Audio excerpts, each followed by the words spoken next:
Ganun nga siya, no? Kaya kami naririto para kausapin ka.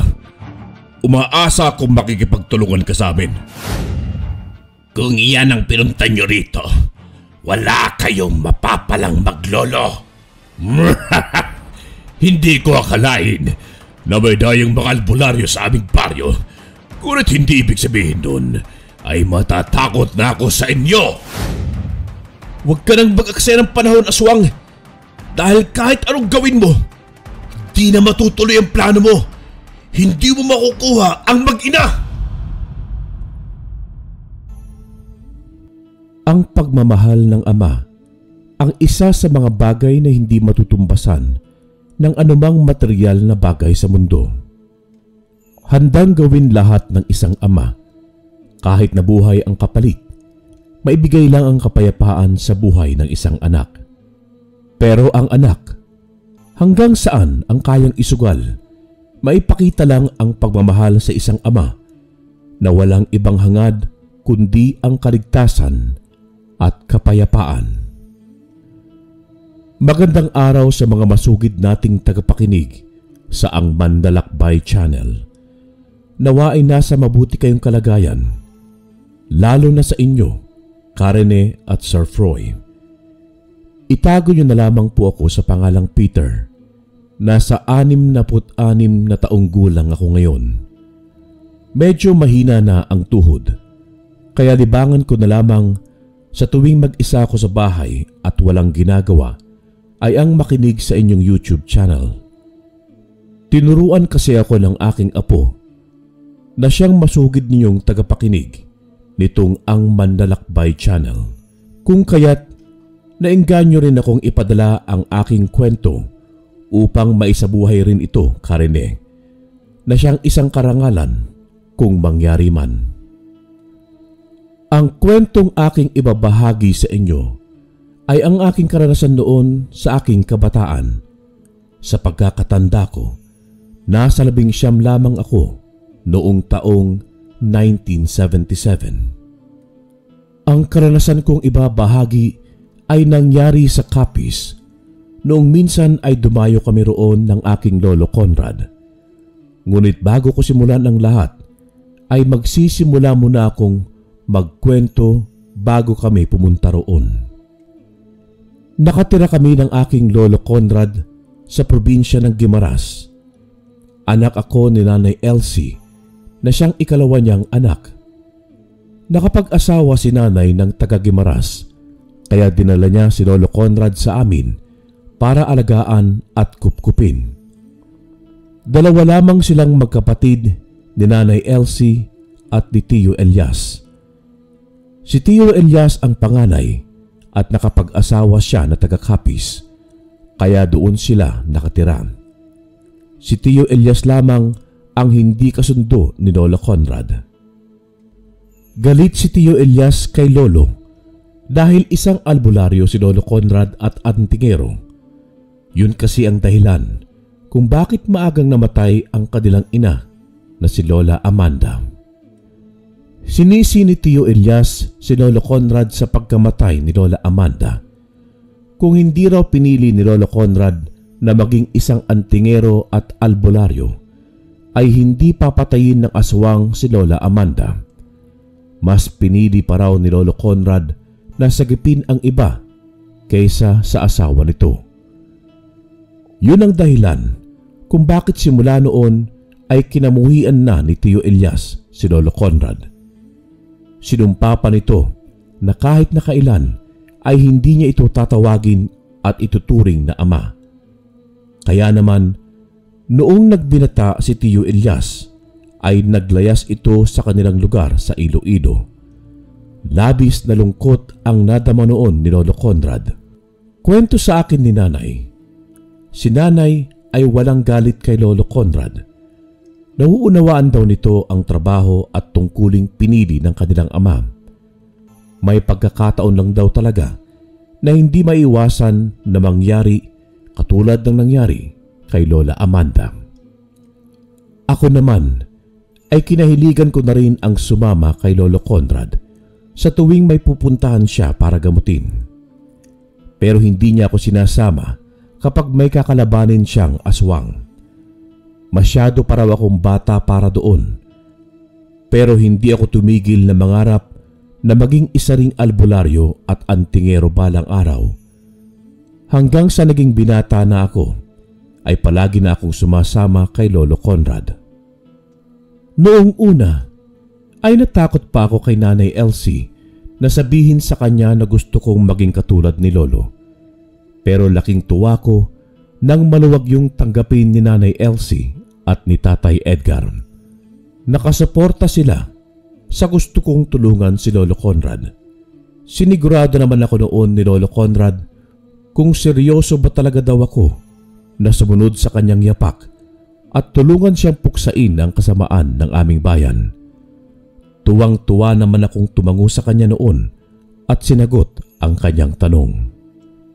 Para daw mapatunayan ko na seryoso ako sa gusto kong mangyari, ay sinubok ako ni Lolo Conrad.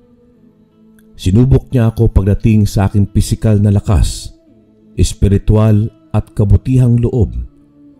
Pinatunayan ko naman yon sa kanya. Hinubog ko ang aking sarili para maging malakas, mabait at lumakas ang aking pananampalataya sa Diyos. Itinuro din sa akin ni Lolo Conrad na maging tapat sa aking tungkulin at binitawang pangako sa kanya. Dahil doon ay araw-araw akong nag-iensayo, nagpapalakas ng aking katawan. Tinuruan din ako ni Lolo Conrad sa pagpapagaling sa mga may sakit na tao, sa mga naengkanto o kaya naman ay naaswang. Minsan ay sinasama niya rin ako sa pakikipaglaban niya sa mga aswang. Isang araw ng hapon na yon, kakarating ko lang ng bahay mula sa paghuli ng isda nang tawagin ako ni Lolo Conrad na noon ay nakaupo sa aming balkonahe. Lumapit naman ako sa kanya, dala ang isang basket ng isda. Abay, ang dami mong nahuling isda po ah. Paniguradong matutuwa na naman ang magulang at kapatid mo niyan. Konti nga lang ang nahuli ko ngayon, Lo. Marami kasing pumalaot ngayon. Ano nga pala, Lo, ang tinawag niyo sa akin? Hayaan mo't ang mahalaga ay may nahuli ka. Oo nga pala. Punti ko nang makalimutan kung bakit ka tinawag eh. Bakit po, Lo? Ano po ba yun? May lakad po ba tayo mamaya? Wala po. Ay ayusin mo muna ang sarili mo at bumalik ka rito pagkatapos. Mag-uusap tayo para sa isang mahalagang bagay. Mabilis akong tumango kay Lolo Conrad. Kumilos ako para dalhin ang isang basket ng isda sa kusina at ang ibigay ko yon kay Nanay Elsie. Naligo na rin ako sa balon dahil amoy araw na ako at malansa pa. Noong matapos ako, ay agad akong tumungo sa balkonahe kung saan naroon si Lolo Conrad. Pinaupo niya ako sa kanyang tabi at sabay naming pinanood ang paglamon ng kadiliman sa paligid. Kinuha ni Lolo ang aking dalawang kamay at pinalahad niya yon sa kanyang harapan. Makaraan ng ilang sandali ay may ipinatong siya roong 2 kwintas na may nakakabit na 2 mutya. Agad na nanlaki ang aking mga mata habang nakatitig kay Lolo Conrad. Ngumiti siya sa akin at sa kanya ako tinapik sa aking balikat. Baka ingatan mo yan, Apo. Yan ang makakatulong sa iyo para manggamot at puksain ang mga masasamang aswang sa ating paligid. Mutya ng kuweba at mutya ng pangil ng Bakunawa. Alam ko na kung anong gamit nito, Lolo Conrad. Ang mutya ng kuweba ay para manggamot at ang mutya ng pangil ng Bakunawa ay siyang magbibigay sa akin ng lakas at proteksyon laban sa mga masasamang nilalang katulad ng mga aswang. Ganon nga, Apo. Ingatan mo yan nang hindi mawala sa iyo. Dahil simula sa araw na ito ay isa ka ng ganap na antingero at albularyo. Hindi ko mapigilan ang maging masaya sa araw na yon. Nayakap ko pa si Lolo Conrad dahil sa sobrang tuwa ko sa pagtitiwala niya sa akin. Masayang masaya rin siya ng mga sandaling yun habang nakikita ko na sobrang humahanga siya sa aking determinasyon. Simula sa araw na yun ay sinubukan ko ng manggamot. Naroon naman si Lolo Conrad sa tabi ko para gabayan niya ako sa paggamot. Noong una ay medyo nahihirapan pa ako at hindi gamay ang mga kailangang gawin.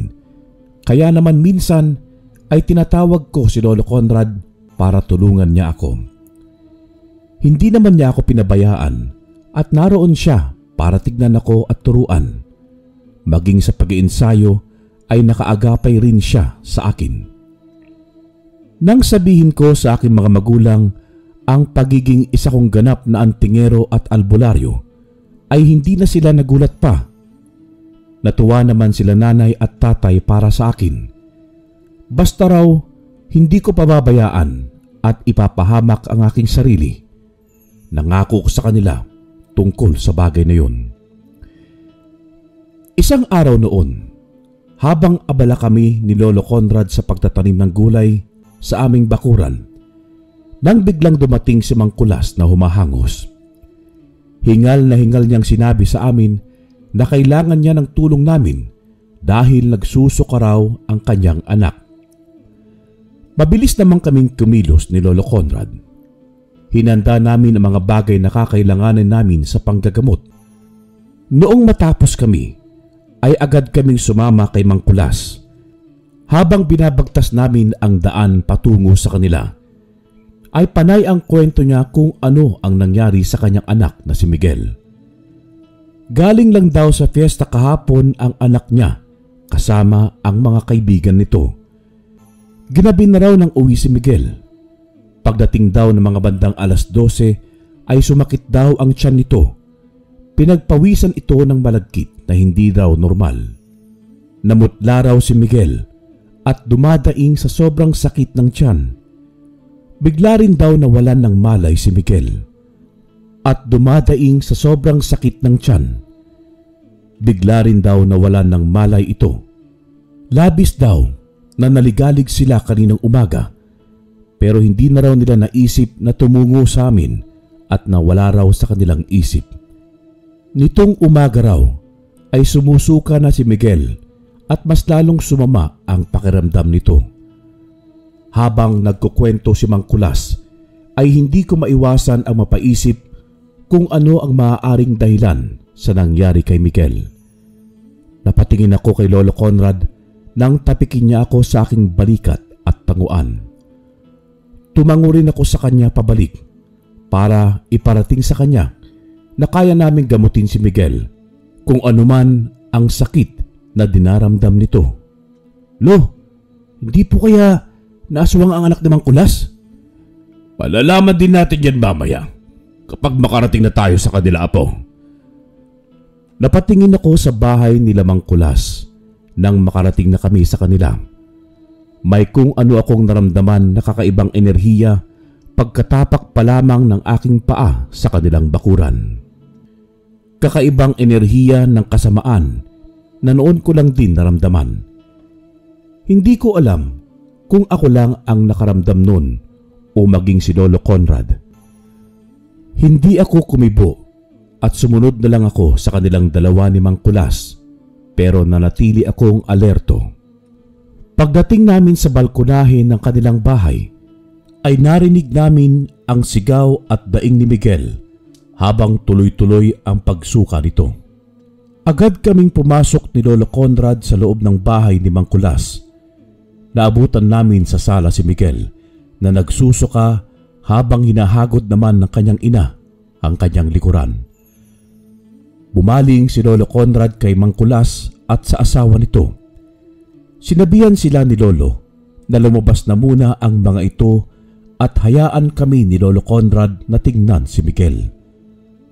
Tumango naman ang mag-asawa at tinawag ng mga ito ang dalawa pang anak na naroon sa silid ng mga ito.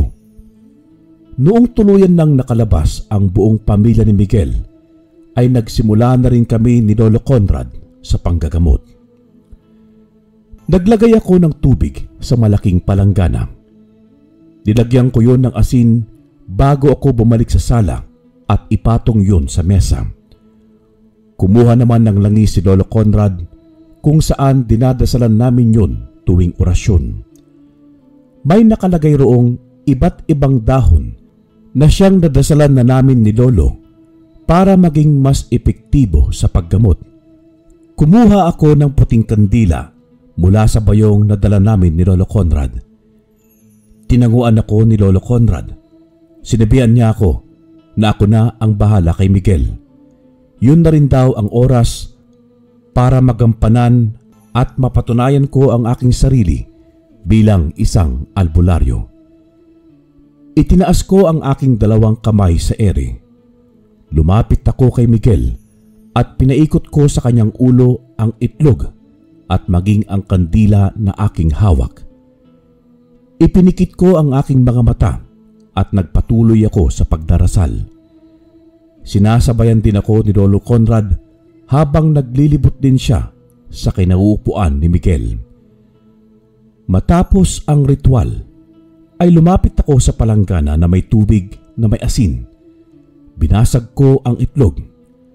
Napunta ang laman noon sa palanggana na may tubig. Pagkatapos, ay pinatak ko naman doon ang kandila nang masindihan ko. Hinintay namin ni Lolo ang ilang sandali hanggang sa ang patak ng kandila at ang itlog ay naghugis ng larawan at lugar doon. Napakunot ang noo namin ni Lolo Conrad nang makilala namin ang taong naroon sa palangganang may tubig. Napatingin kami kay Miguel nang muli siyang dumaing. Nilapitan ko siya at hinawakan ko siya sa kanyang noo. Dinasalan ko siya ng isang malakas na panalangin sa wikang Latin. Mas nagwala si Miguel at nagpupumiglas. Doon namin nakumpirma na inaaswang si Miguel at kung hindi pa kami dumating ni Lolo Conrad ay baka tuluyan na siyang nakuha ng aswang. Kinuha ni Lolo Conrad ang isang kwintas na siyang proteksyon laban sa mga aswang. Isinuot niya yon sa leeg ni Miguel. Ilang sandali pa'y unti-unting kumalma ang kalagayan ni Miguel. Humupa ang paghingal niya ng malalim. Bumalik ang aliwalas ng kanyang mukha. Tinanong agad siya ni Lolo Conrad kung kumusta ba ang kanyang pakiramdam. Sinabi naman niya na nawala na raw ang sakit ng kanyang tiyan. Humupa na rin daw ang nararamdaman niyang paninikip ng kanyang dibdib at init. Dinasalan ulit namin siya ni Lolo Conrad at binilinan na lagi niyang suotin ang proteksyon na binigay sa kanya ni Lolo. Sa paraang yun ay hindi siya maaano ng mga masasamang nilalang katulad ng aswang. Pagkatapos ng paggamot namin kay Miguel, ay kinausap na rin namin si Mang Kulas. Sinabi namin sa kanya ang mga dapat na gawin para hindi na sila balikan ng aswang na gustong biktimahin si Miguel. Labis naman ng pasasalamat sa amin ni Mang Kulas at ang asawa nito. Binigyan nila kami ng manok at mga prutas bilang bayad sa pagpapagaling namin kay Miguel. Tinanggihan namin yun ni Lolo Conrad, ngunit pinagpilitan ng asawa kung kaya't tinanggap na rin namin. Habang nasa daan ay tinanong ko si Lolo Conrad kung ano ang plano niya tungkol sa nadiskubre namin kanina. Tutungo agad tayo dun sa kanila, Apo. Kailangan natin kausapin ang aswang na ito nang malaman niya na alam na natin ang pinaggagawa niya. Paano kung hindi siya makinig sa atin, Lo? Kinakailangan niyang makinig dahil kung hindi ay wala na tayong magagawa pa kundi ang kalabanin siya. Sa tingin ko, Lo, hindi natin siya mapapakiusapan. Tignan mo naman ang ginawa niya kay Miguel. Subukan lang natin, Apo. Huwag kang mag-alala. Hindi niya tayo masasaktan. Alam niya kung hanggang saan ang kakayahan niya. Sige po, Lo. Kung ano man ang mangyari, ay nakahanda ako. Tumungo nga kaming dalawa ni Lolo Conrad sa tahanan ng aswang na si Mang Siano. Pagdating namin sa bahay nito, ay naabutan agad namin siyang nakatunghay sa binibilad na karne. Napakunot ang noo namin ni Lolo Conrad dahil sigurado kami na hindi yun karne ng baboy o ng anumang klase ng hayop, kundi karne yun ng tao. Mabilis kaming pumasok sa bakuran ng aswang na si Mang Siano. Nilingon niya kaming dalawa ni Lolo. Hindi na siya nagulat nang makita niya kaming dalawa at mukhang inaasahan na rin niya ang pagdating namin. Iniwan niya ang pagtingin sa karne na nakabilad at tuluyan niya kaming hinarap ni Lolo Conrad. Isang ngiti ang sumilay sa kanyang mukha. Ay, Tandang Conrad! Peter! Naparito kayo. Ang aga pa. Anong kailangan niyo mula sa akin? Ay, hindi na siguro namin kailangang magpaliwanag kung bakit kami naririto ngayong araw sa bahay mo, Siano. Alam mo kung anong pakay namin. Kung ganon, alam ninyong maglolo ang tungkol sa ginawa ko sa anak ni Nicolas. Ganon nga, Siano. Kaya kami naririto para kausapin ka. Umaasa ako na makikipagtulungan ka sa amin. Kung yan ang pinunta nyo rito, wala kayong mapapalang maglolo. Anong ibig mo sabihin, Mang Siano? Hindi nyo ako mapipigilan sa mga ginagawa ko. Kailangan ko ng pagkain sa bawat araw. Kung hindi ko gagawin na makakain ng gusto kong pagkain, kahit isang beses, manghihina ako. Ay, sanayin mo na ang sarili mo sa pagkain ng hayop, Siano. Huwag mong gagalawin ng mga tao rito sa buong baryo natin. At bakit? Anong gagawin niyo, maglolo? Pipigilan ako? Ganon nga, Mang Siano. Kapag hindi ka titigil, wala na kaming magagawa kundi ang labanan ka. Umalis na kayong maglolo. Wala kayong mapapala sa akin. Tandaan mo ang banta namin, Siano. Hindi itong una at huli nating pagkikita. Tinignan muna namin ng mataman si Mang Siano bago kami tuluyang tumalikod ni Lolo Conrad. Puno ng pagbabanta ang tingin naming yun para matakot si Mang Siano, ngunit mukhang wala sa bokabularyo nito ang takot. Habang pabalik sa bahay, ay hindi namin maiwasan ni Lolo ang pag-usapan ang paghahanda pagdating sa bahay dahil alam namin na susugurin kami ni Mang Siano mamayang gabi, lalo pa at nagalit ito sa pakikipag-usap namin. Mas mabuti nang maging handa kami sa mga susunod nitong hakbang.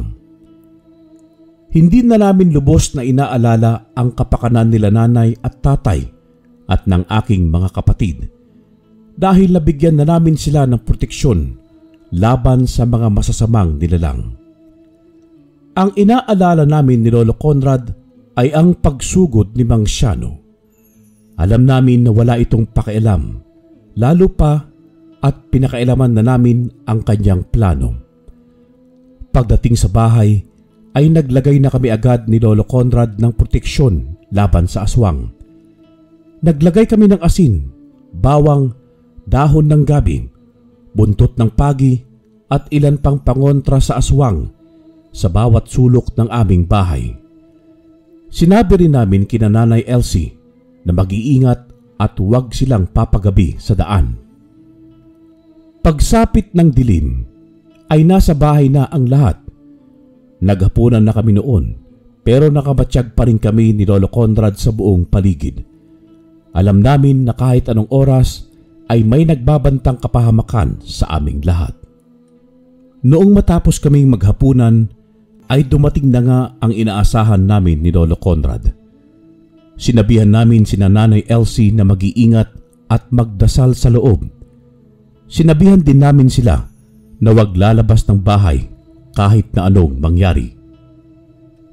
Lumabas kami ni Lolo Conrad at hinarap namin si Mang Siano na noon ay nakapagbagong anyo na sa isang malaking itim na baboy ramo.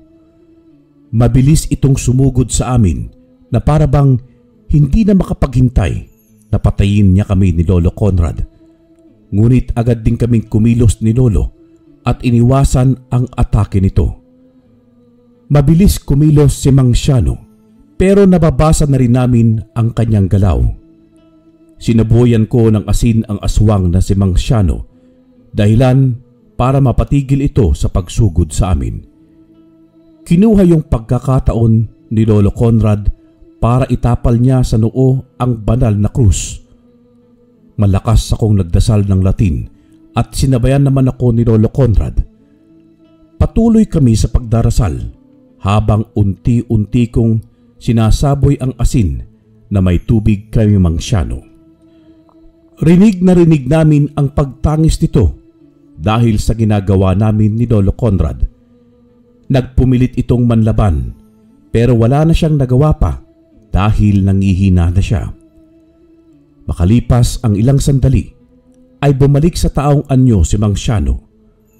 Sumuka ito ng malagkit na itim na likido kasama ang itim na bertud. Agad yung binasag ni Lolo Conrad at dinurog ng pino. Pagkatapos noon ay dinasalan namin si Mangsiano para tuluyang mawala ang pagiging aswang nito. Nang matapos kami ni Lolo Conrad sa ritual, ay iniwan na namin si Mangsiano sa aming bakuran. Pumasok na kami ng bahay at natulog ng tahimik. Kinabukasan ay hindi na namin naabutan si Mangsiano sa labas. Mukhang nakauwi na rin ito sa kanilang bahay. Nabalitaan na lang namin na umalis ito sa aming baryo at lumipat sa ibang lugar. Ang sahinuhan namin ni Lolo Conrad ay umalis ito upang maiwasan ang kahihiyan na sinapit mula sa amin. At noong araw ding yun ay nakatanggap kami ng sulat mula kay Tio Elias. Binasa yon ni Nanay Elsie at nalaman namin na nagkasakit ang asawa nitong buntis. Kinakailangan nito ng tulong namin ni Lolo Conrad. Yun ang unang pagkakataon na humingi ng tulong si Tio Elias kay Lolo Conrad simula noong mamatay si Lola Amanda. Nakita ko ang pagiging masaya ni Lolo Conrad ng mga sandaling yun nang marinig niya ang balita mula kay Nanay Elsie. Agad siyang naghanda ng mga gamit para sa paggamot sa asawa ni Tio Elias. Sinabihan ko na rin siya noon na sasama ako sa kanya papunta sa Capiz dahil gusto ko siyang tulungan. Ngunit hindi naman tumutol si Lolo Conrad at natuwa pa siya. Mas maigi raw yun nang makilala ko rin daw ang mga pinsan ko. Kinabukasan ay maaga na kaming umalis ni Lolo Conrad. Dumaong kami sa pantalan ng Iloilo City at sumakay ng bus papuntang Capiz. Halos ilang oras din ang naging biyahe namin bago kami nakarating sa Dumaraw. Sumakay pa kami ng tricycle at pagdating namin sa bayan, papasok sa baryo kung saan nakatira sila Tio Elias. Mabuti na lamang at kilala si Tio nang namamasada nang ipagtanong namin siya roon. Pagkabayad namin sa tricycle driver ay umalis na rin ito. Napatingin kami ni Lolo Conrad sa malawak na palayan na sumalubong sa amin. Sa dulo ng napakahabang pilapil ay matatanaw ang isang malaking bahay na gawa sa kawayan. Nagtanong pa kami ni Lolo Conrad sa bahay na naroon sa tabi ng kalsada para tanungin kung ang bahay na natatanaw namin ay ang bahay ni Tio Elias. Noong makumpirma namin ni Lolo na yun nga, ay nagpasalamat naman kami sa aming pinagtanungan. Napansin ko sa mga sandaling yun ang ilang beses na pagbuga ng hangin ni Lolo Conrad para pakalmahin ang kanyang sarili. Tinapik ko si Lolo sa kanyang balikat para pakalmahin siya kahit papaano. Lo, huwag kang mag-alala. Siguro napatawad ka na nga ni Tio Elias dahil kung hindi naman siya hihingi sa atin ng tulong eh. Sana nga po. Nagsagalon maging maayos na ang samahan ng pamilya natin. Yun lang naman ang hangad ko sa mundong ito at wala nang iba pa. Gusto ko na talagang magkaayos kami ng Tio Elias mo, Peter. Alam kong napatawad ka na niya, Lolo. Walang anak na nakakatiis sa pagpapatawad ng isang magulang. Lalo na at wala ka naman talagang ginawang masama. Na-aksidente lang ang lahat na nangyari noon kay Lola Amanda. Sana'y yan din ang makita ng Tio Elias mo, Peter. O siya, Halika na at baka naghihintay na sila sa pagdating natin. Tumango na lamang ako kay Lolo Conrad kahit na mukhang mahirap ang kagustuhan niyang mangyari. Sumunod ako sa kanyang likuran at ngumiti dahil sa tuwa para kay Lolo Conrad. Binaybay namin ang maliit na pilapil. Ilang beses pa akong nahuhulog sa pilapil pero itinawa ko na lamang yun. Pagdating namin sa bakuran ng bahay ni Tio Elias ay namangha kami sa ganda ng bahay nila. Napakalawak din ng kanilang bakuran. Medyo magubat nga lang sa likuran ng kanilang bahay. Ilang beses naming tinawag ni Lolo Conrad si Tio Elias hanggang sa may lumabas na isang batang babae. Takang-taka ito nang makita kami ni Lolo. Nakadungaw ito sa bintana at mabilis na umalis habang tinatawag nito ang kanyang ama. Makaraan ang ilang sandali na paghihintay namin ni Lolo Conrad ay bumaba na rin ng bahay niya si Tio Elias. Bakas sa mukha nito ang gulat nang makita niya kaming dalawa ni Lolo. Ako na ang bumati sa kanya, saka nagpakilala nang hindi sila nagsalita ni Lolo Conrad. Lumapit din ako sa kanya at nagmano. Ako po pala yung panganay na anak ng kapatid mo pong si Nanay Elsie, Tio Elias. Masaya po ako na makilala ka matapos ang 19 na taong hindi ka namin nasilayan.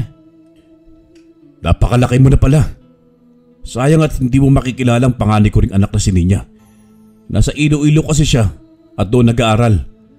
Ang isa niyang kapatid lang ang nandito, si Digna. Naku, ayos lang ho Tio Elias. Marami pa naman pagkakataon eh. Oo nga po pala, nandito rin kami ni Lolo Conrad dahil natanggap namin ang sulat mula sa inyo. Sulat? Kahit kailan hindi ako nagpadala ng sulat. Ho? Kanina po ito galing? Inabot ko kay Tio Elias ang sulat na natanggap namin. Kinuha niya naman yun mula sa akin at tinignan niya. Bumuntong hininga siya nang makilala kung sinong may gawa nun. Humingi ng pasensya sa akin si Tio Elias at hindi niya raw inaasahan na padadalhan daw kami ng sulat ni Tia Gela, ang kanyang asawa. May dinaramdam daw kasi itong sakit at sa pagkakaalam nila ay inaaswang ito, lalo pat ipinagbubuntis daw nito ang kanilang ikatlong anak. Sa hinuha raw nila ay inaaswang talaga ang kanyang asawa. Sa pagkukwento ni Tio Elias ay hindi niya man lang sinulyapan si Lolo Conrad. Tila naging hangin na lamang si Lolo sa kanyang paningin. Kaya't sinisikap kong isingit si Lolo sa usapan. Pero matigas ang puso ni Tio at hindi niya man lang yon binigyan ng pansin. Niyaya na nga niya ako pumasok sa kanilang tahanan. Hinila ko na si Lolo Conrad dahil kung hindi ay baka maiwan na siya sa labas. Pagkakita pa lang namin kay Tia Gela ay kakaiba na agad ang naramdaman ko maging ni Lolo. Inilapag muna namin ang aming mga gamit sa gilid ng kanilang sala. Lumapit ako kay Tia Gela at saka nagmano. Napatingin ako sa tiyan nito na noon ay malaki na at mukhang malapit ng manganak. Maputla si Tia Gela at mukhang mahinang-mahina. Hindi ito nalalayo sa sitwasyon ni Miguel na siyang pinagaling namin ni Lolo Conrad. Nilapitan ni Lolo si Tia Gela at hinawakan niya ang kamay nito. Tinignan ko si Tio Elias at kita ko sa mga mata niya ang dagliang galit para kay Lolo Conrad, pero hinayaan niyang mag-usap ang magmanugang. Lumapit ako kay Tio at tumabi ako sa kanya. Hindi mo maiwasan na magsalita ng mga sandaling yon habang nakatitig kay Lolo Conrad na nakangiti at kausap si Tia Gela. Tio, wag po kayong mag-alala. Papagalingin po namin si Tia Gela. Magaling po si Lolo Conrad at siya nagturo sa akin ng bagay na manggamot. Isa ka ring albularyo. Hindi na ako magtataka. Na-impluwensya ka na rin na matandang yan. Sana'y magbago pa ang isip mo bago pa maging huli ang lahat. Huwag mo ilagay sa panganib ang iyong pamilya dahil lang dyan. Alam ko ang magiging posibleng mangyari, Tio Elias. Nasabi na rin po yun ng aking mga magulang. Pero sabi nila, huwag ko raw alalahanin ang bagay na yon at kaya naman po raw nila ang kanilang sarili. Ganyan din kami nung una, Peter. Pero hindi pala maganda ang kinalabasan. Sana nga'y handa ka na.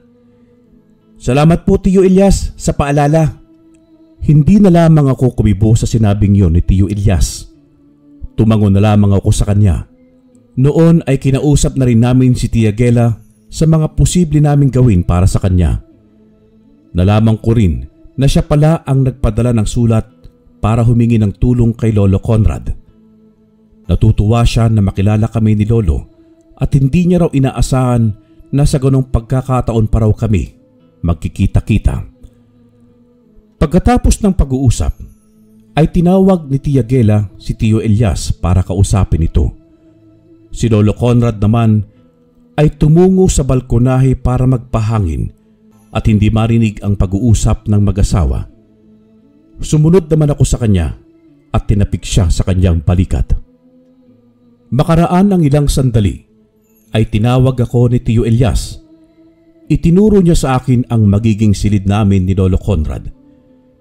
Dinala ko sa silid ang gamit naming dala ni Lolo at inayos yun. Sumunod naman sa akin si Lolo Conrad at inabala ang kanyang sarili sa paghahanda ng mga gamit para na rin simulan na namin ang panggagamot kay Tia Gela.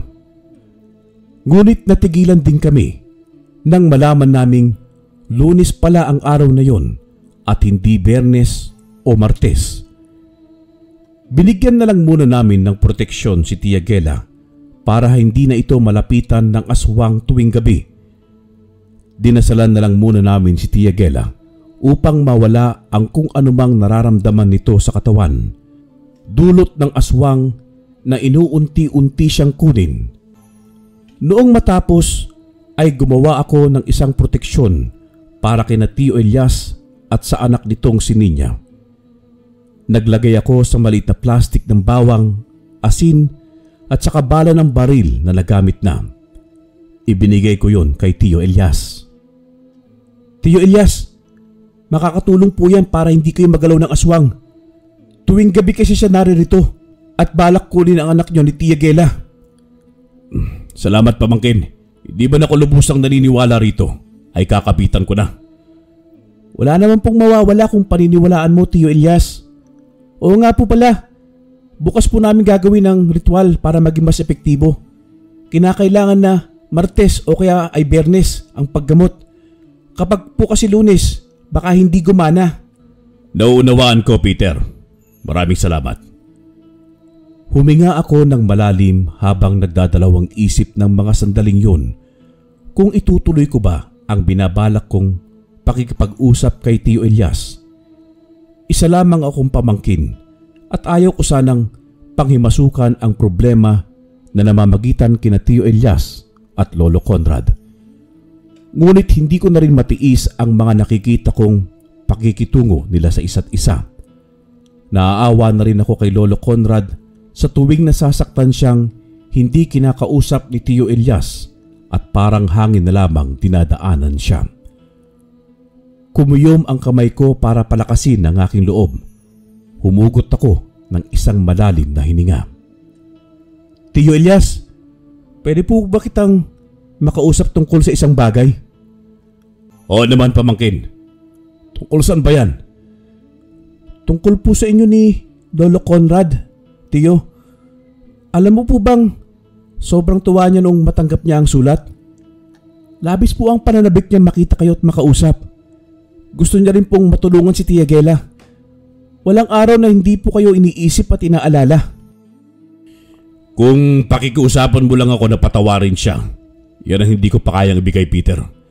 May tamang panahon ng lahat. Nauunawaan ko po, Tio. Ang sa amin lang po sana huwag mo pong tuluyang isara ang puso mo para kay Lolo. Kinagabihan ay maagang nag-ayos sina Tio Elias at Tia Gela ng kanilang higaan para matulog na. Kasama ang anak nilang si Ninya sa kanilang kwarto. Samantala, kami ni Lolo ay hindi makatulog ng maayos dahil mataman kaming nagbabantay sa labas. Hindi ako mapakali noon habang nakaupo sa isang silya sa salas.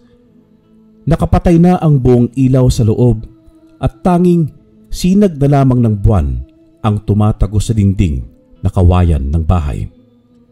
Napatingin ako kay Lolo Conrad nang hugutin niya ang tabak na siyang pagmamay-ari ni Tio Elias. Mahaba yon at napakatalas. Panigurado na mamamatay ang tatagain nun. Lumapit ako kay Lolo at saka kinuha sa bayong ang punyal na tanso. Unti-unti na naming nararamdaman ang pag-iinit ng mutya kung saan indikasyon na naroon na ang aswang para muling silipin si Tia Gela nang sa ganon ay unti-unti nitong nakukuha ang bata. Dahan-dahang lumabas kami ng bahay ni Lolo Conrad. Napagsabihan ka na rin si Tio Elias kanina ng mga dapat niyang gawin na siya rin gustong ipaabot sa kanya ni Lolo. Sinarado namin ang pinto ni Lolo Conrad pagkalabas ng bahay at hinintay namin na magpakita ang aswang. Ilang sandali ang lumipas at nakaharap na namin ang isang malaking tao na may anyong aso. Titig na titig ang nanlilisik niyang mapupulang mga mata sa amin ni Lolo Conrad. Wari bang kinikilala niya kami? Mamaya'y gumisi ito habang nakalabas ang mga matutulis niyang ngipin at nakalaylay ang mahaba niyang dila. Napaaga yata ang pagdating mo, aswang. Ngunit pasensya ka na at mukhang hanggang dito na lang ang pagpupuyat mo sa mag-ina. Hindi kami papayag na makuha mo ang mag-ina at maging hapunan mo sila. Hindi ko akalain na may dayong mga albularyo sa aming baryo. Ngunit hindi ibig sabihin doon ay matatakot na ako sa inyo. Huwag ka nang mag-aksaya ng panahon, aswang. Dahil kahit anong gawin mo, hindi na matutuloy ang plano mo. Hindi mo makukuha ang mag-ina. Tama. Dadaan ka muna sa amin bago yun mangyari. Pero sisiguraduhin namin na hindi na yun mangyayari. Tumawa ng malakas ang aswang na para bang nanggaling ang boses nito sa napakalalim na hukay. Kumuyom ang kamay nito at tila na insulto sa huling sinabi ni Lolo Conrad.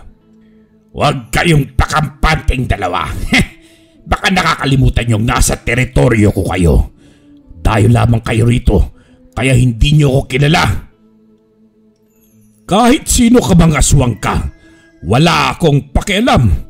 Ang mahalaga sa amin ay ang manatiling kapayapaan sa buong mundo at iligtas sa mga taong nasa kapahamakan na dulot ninyo.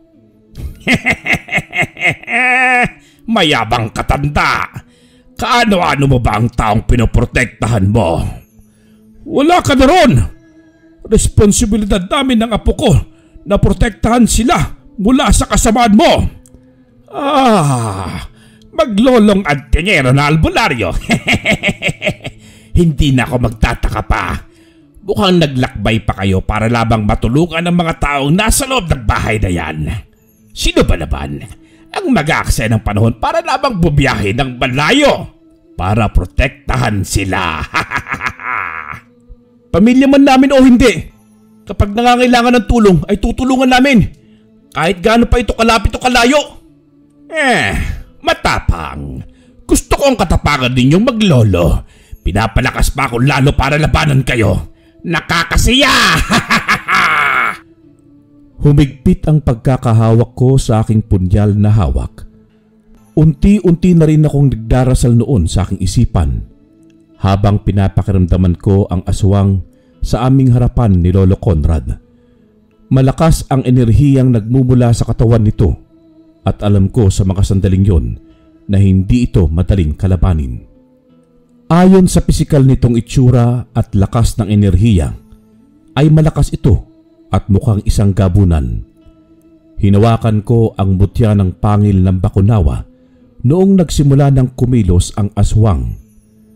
Mabilis itong tumakbo at saka lumundag na hindi agad na agapan ni Lolo Conrad dahil na rin sa kanyang katandaan. Natumba si Lolo Conrad sa damuhan habang nakadagan sa kanyang tiyan ang aswang. Akmasa na si Lolo Conrad na saksakin ng aswang gamit ang mahabang kuko nito nang mabilis akong lumundag at sinipa ito. Dahil sa lakas ng aking pagkakasipa ay tumilapon ang aswang sa mga puno. Dinaluhan ko agad si Lolo Conrad at tinulungan siya sa pagtayo. Binigay niya sa amin ang mahabang itak ni Tio Elias at hinugot niya mula sa kanyang bulsa ang tigalpo. Ang bala nun ay maliit na balang gawa sa tanso. Kapag matamaan ito ang aswang ay manghihina ito at hindi na maikilos ng mabilis ang katawan.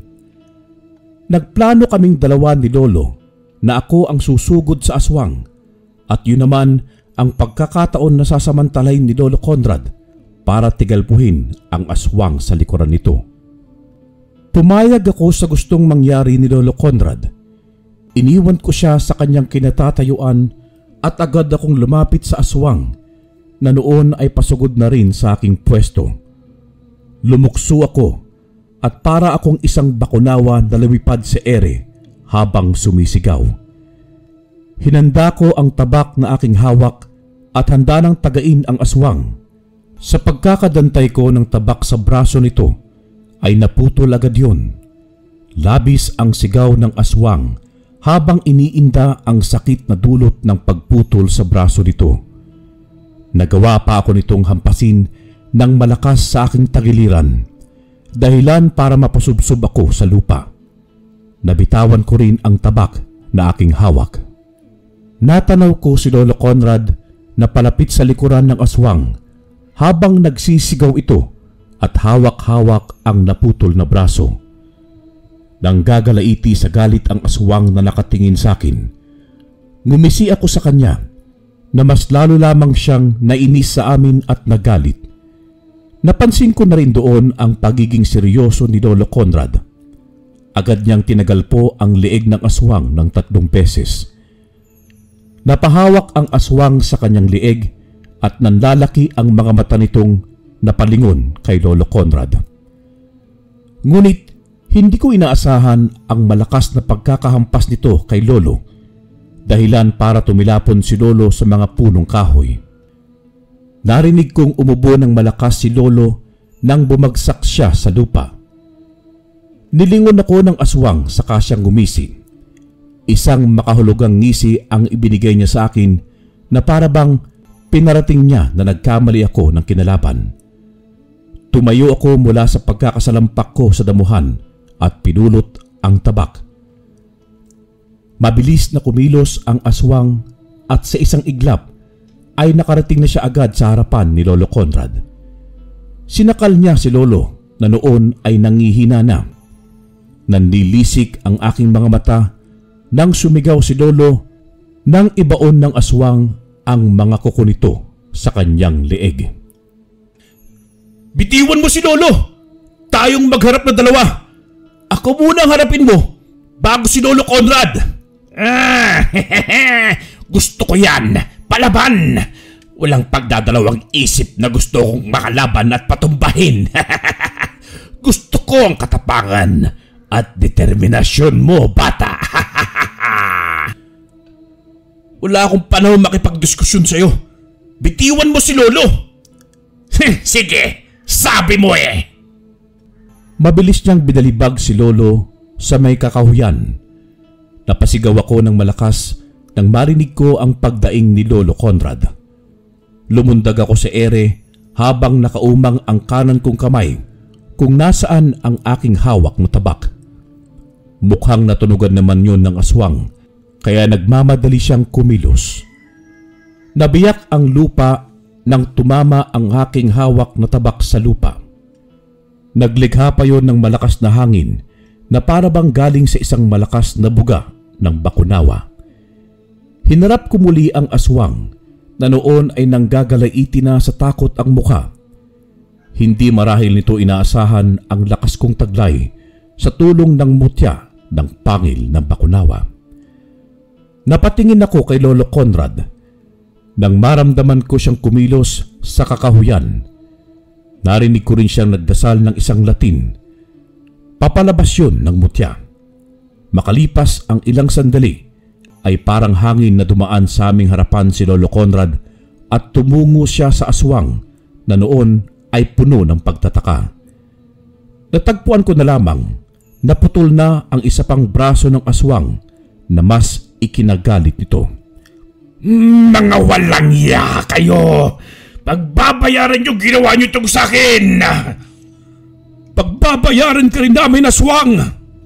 Tumakbo na rin ako palapit sa aswang at sinipa ito sa noo. Natumba ang aswang at nahirapan itong tumayo dahil wala na ang kanyang dalawang braso. Tumutulo na rin ang pulang likido mula sa naputol nitong braso. Napadaing ang aswang nang mabilis ko sang sakyan sa kanyang tiyan. Agad kong itinutok sa kanya ang dulo ng tabak at nanlilisik ang aking mga mata na nakatingin sa kanya. Naramdaman ko ang paglapit sa amin ni Lolo Conrad. Tinapik ako sa aking balikat ni Lolo at alam ko na kung ano ang gusto niyang iparating sa akin. Gusto niyang gawin namin ang ritual sa pagkuha ng itim na bertud sa katawan ng aswang. Tumayo ako at pinagdikit ang dalawang palad ng aking kamay. Malakas kong binigkas ang panalangin ng ritual habang hindi ko inaalis ang tingin sa aswang na noon ay nagpipilit na tumayo. Nilagyan siya ni Lolo Conrad ng isang bala ng baril sa noo nito. Sumigaw ang aswang at parabang nasasaktan ito. Ngunit pinigilan siya ni Lolo Conrad na gumalaw. Ipinagpatuloy ko ang aking ginagawa hanggang sa 3 beses ko nang binigkas ang panalangin. Ilang sandali pa ang hinintay namin ni Lolo Conrad hanggang sa sumuka ng dugo ang aswang. Kasunod nun ang itim na bertud. Kinuha yun ni Lolo Conrad at mabilis na binasag. Napasigaw ang aswang hanggang sa unti-unti itong nanginig at sumisinghap. Nag-agaw buhay ito habang paulit-ulit nitong sinisigaw sa amin ni Lolo Conrad na magbabayad din daw kami balang araw. Noong nawalan ito ng buhay, ay ipinagdasal namin ito ni Lolo Conrad.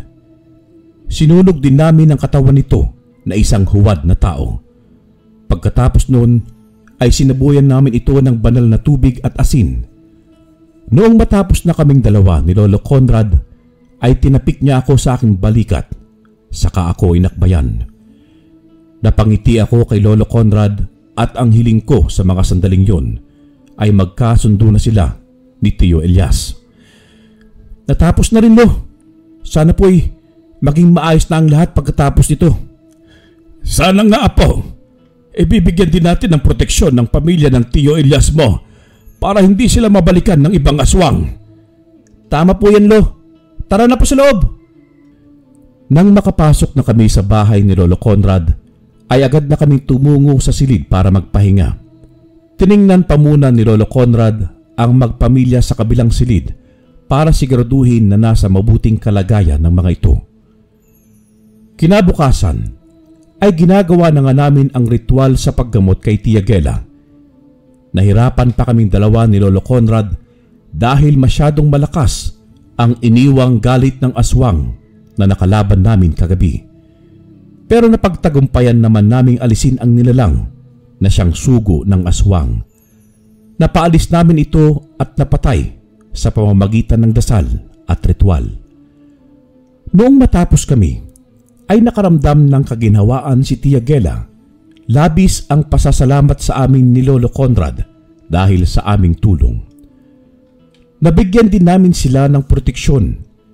Gaya ng nasabi ni Lolo Conrad, hindi lang si Tia Gela ang binigyan namin, kundi maging si Ninya at Tio Elias. Naging masigla na rin si Tia Gela. Nabigyan na ng kulay ang kanyang mga labi na noon ay napakaputla. Puno rin siya ng enerhiya kung kaya't nakakagalaw na rin siya. Bandang tanghalian ay lumapit ako kay Tio Elias. Gusto ko rin siyang kausapin sa mga sandaling yun tungkol sa kanilang dalawa ni Lolo Conrad. Tio, bukas babalik na po kami sa Guimaras. Napag-isipan niyo na po ba sinabi ko sa inyo kahapon? Ay, hindi pa ako handa sa bagay na yan, Peter. Wag mo sana akong madaliin.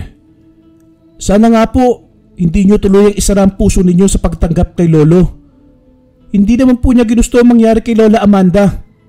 Baka po may malalim na dahilan kung bakit namatay si Lola Amanda ng mga panahong yun.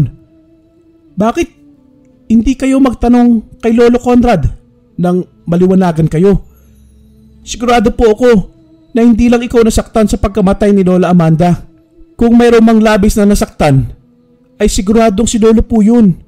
Lalo pat siya ang dahilan ng pagkawala ni Lola Amanda. Tinitigan ako ni Tio Elias ng mga sandaling yun. Nanatili siyang tahimik pero nakita ko sa mga mata niya ang kaliwanagan. Para siyang natauhan sa pagkakasabi ko ng mga salitang yun sa kanya. Pagkatapos ng pag-uusap namin ay bumalik na rin ako sa sala ng bahay nila at hinarap si Ninya. Nakipaglaro ako sa bata hanggang sa sumapit ang hapon. Naabutan ko si Lolo Conrad na malayo ang tingin sa labas. Nakaupo siya sa upuang kahoy sa balkonahe. Pinapanood niya si Tio Conrad na abala sa pagsibak ng kahoy sa bakuran. Lo, kausapin mo na po si Tio. Subukan niyo lang pong ipaliwanag sa kanyang lahat. Wala naman pong mawawala. Ang mahalaga naman ay sinubukan mo. Natatakot ako, Apo, na baka pagkatapos kong ipaliwanag sa kanya ang lahat ay mas kabuhian niya ako. Hindi mo naman ginusto ang nangyari kay Lola Amanda, Lo. Isa pa'y, si Lola naman ang may kagustuhan na iligtas mo ang mag-asawa noon na may 2 sanggol na anak. Yun nga, Apo. Mas pinili ko ang buhay ng mag-iina kaysa sa buhay ng iyong lola. Subukan mo lang, Lo. Ang mahalagay, masabi mo kay Tio. Nasa kanya na yon kung kailan kanya papatawarin at bibigyan ng pagkakataon na maging ama muli sa kanya.